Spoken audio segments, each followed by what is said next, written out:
Hello, I'm Shirzad and welcome to my channel. In this video I'm going to show you the power of coding in 3ds Max, specifically scripting using Maxscript and Python, but I will go through all other options as well. After this video you will have a good understanding of what to use to improve your modeling, rigging, animation and even automating your daily tasks. This video is sponsored by Autodesk and I hope you enjoy watching it.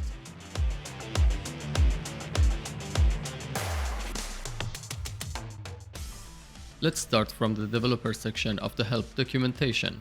Here are the different options: C++, Maxscript, Python, and MCG. C++. This is the lowest level you can go and probably the hardest one to learn, since you need to have a good understanding of C++ itself as well as the 3ds Max SDK. Most of the functionalities of Max, even the built-in ones, are written in C++ as plugins. Objects, lights, modifiers, controllers, materials, etc. are all written as plugins. I also like to mention that this is the most powerful one and also the fastest one to run. It's much faster than Maxscript and much faster than Python. By using C++ and SDK, you can have access to everything in Max, but there is a cost. It takes time and effort to write a plugin, and most of the time you don't even need to write your tools in C++ because of the lovely scripting language of Maxscript. Which brings us to the next topic, Maxscript. Maxscript, which is the main focus of this video, is the built-in scripting language of 3ds Max. This is the easiest and the fastest solution to write custom tools and solve problems. It provides many different ways of interacting with 3ds Max. You can write modifiers, mouse tools, controllers, scripted plugins, custom attributes, etc., which I will demonstrate a few of them in a bit. And the next one is Python. Python is another scripting language in 3ds Max. You can do almost everything possible in Maxscript using Python, but you should choose carefully. What you want to achieve will determine which one to use. In some cases, you might want to develop your tools in Python instead of Maxscript. Most of the time, it could be because of the amazing libraries that exist in Python, like PyQt to develop beautiful UIs and NumPy for mathematical operations. So my recommendation is to learn both. The way we use Python in Max is really simple. We use an API called PyMax, which is like a bridge to Maxscript that allows users to call and run Maxscript functions using Python. If you already know Python a little bit, then great, start learning Maxscript. Otherwise, I highly recommend you to learn Maxscript before Python, since you will end up learning and using Maxscript functions in Python syntax anyways. And that brings us to the last option, Procedural Programming or MCG. MCG is something close to the blueprints of Unreal Engine or Houdini's node-based workflow. It allows you to create tools, modifiers, controllers, etc. It's a powerful tool, but for me, visually coding is not a desirable option, since I want to be able to think outside of the box without being bound to a user interface. But I've seen amazing tools developed by MCG. Now let's get into the scripting using Maxscript. There are two main places where you can write and run your scripts, Listener and Editor. And let's learn some basics. Anything you do in the interface is executing a code, and to see what that code is, you can run this amazing tool which is your best friend to learn Maxscript. Go to the macro recorder and enable listening. I'll continue using the editor since it's the most important window for you when you're scripting, and it does have some nice features. You can write and run your Maxscript/Python scripts here. Also, something that I always use is evaluating a single line or highlighted part of the code.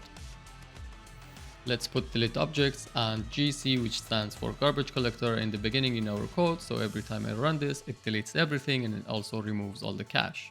I'm also putting clear listener function to delete all the reports from the last time we ran the code. Creating objects and defining its parameters is a fun way to start learning. As you can see here, I'm assigning radius and wire color to the node while creating it.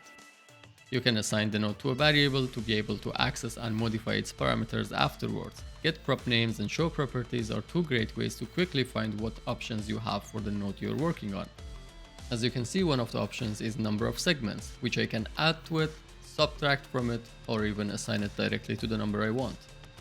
Now let's see how scripting can help you speed things up. Let's make dozens of nodes with random properties using loops.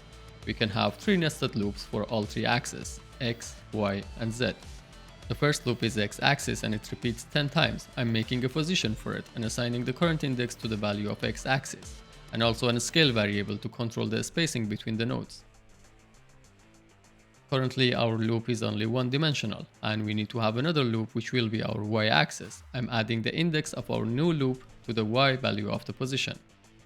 I'll repeat the same for our final loop, which is the z-axis, and assign the index to the z value of the position.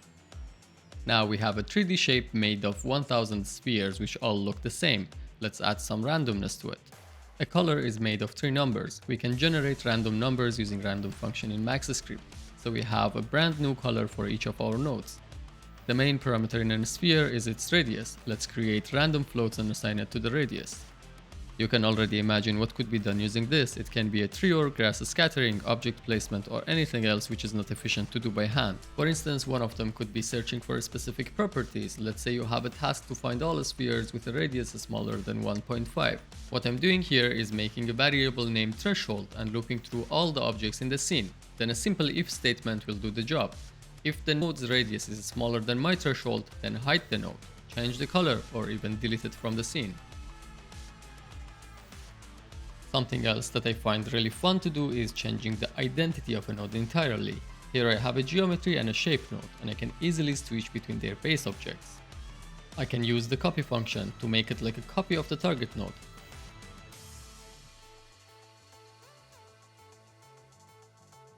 Alternatively, I can directly assign the base object to make an instant-like connection. A safer way to do something like this is by using built-in functions like instance replace. We can replace nodes this way by keeping their reference mode on. Consider that many of these useful options do not have an interface in Max, so you can only use them if you know how to write code. The next one is one of my favorite ones, which is using Raycast. What I have here is a simple ground with noise and a cone, which will be my gun, a gun that plants tree. Also a bunch of tree models that their name starts with tree underline, which I will use to access them and store them in a variable named trees. I am also storing the gun and the ground to their corresponding variables using getNodeByName. What I need now is a ray that starts from the origin of the cone and points at the same direction. The reason why I chose cone is because it's easy to spot where it's aiming. And now I can use intersect ray to get and store the hit results. After that, I'm generating a random index number from a range of 1 to the number of trees in our tree collection. So every time I run the code, it returns a random tree. So my mesh can be an instance or a copy of a random tree. Then I can assign the hit position to the position of the tree and the hit normal or direction to the direction of the tree. So now each time I run the code, it plants a tree on the ground. And I'm sure you can think of other options like adding different scale, rotation, or color. Let's check another useful option in Maxscript, Callbacks. We have multiple callbacks methods and listeners to use in Maxscript. One of them is change handler. You can ask a node to do something when something happens. In this case, I want to aim towards the teapot using the cone whenever it moves. So what I'm doing is calculating a normalized vector from the cone towards the teapot and assigning it to the direction of the cone. All this is inside the change handler, which gets fired when transform of the target is modified.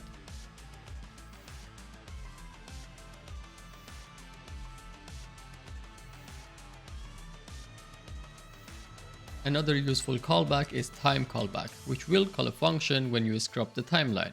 Here I am calculating the time as an integer in a function named showTime and assigning it to the text in the scene. Now each time I run the function, it detects the frame and assigns it to the text, but what I want to do is to register time callback. I use register time callback and the name of the function, and then whenever I scrub the timeline, it detects and runs the code. And also I can use unregister to undo what I did. Now I believe it's time to write a more interesting code, a code that has an interface. In Maxscript, you can quickly build UIs for your tools to make them more user-friendly and functional. Here I'm making a dialog with the name MyUI and adding a button named Bake. Also putting a destroy dialog prevents Max from instantiating multiple dialogs for me. You can assign property for the UI elements as well. Here I'm putting width and the height to make the UI pretty. Now I'm adding 2 pick buttons with the names source and destination. Now that we have the UI elements we need, my plan is to bake the animation of the source object to the destination object. The bake function is going through the whole animation range from the start to the end and assigns the transform of the destination to the transform of the source at each frame.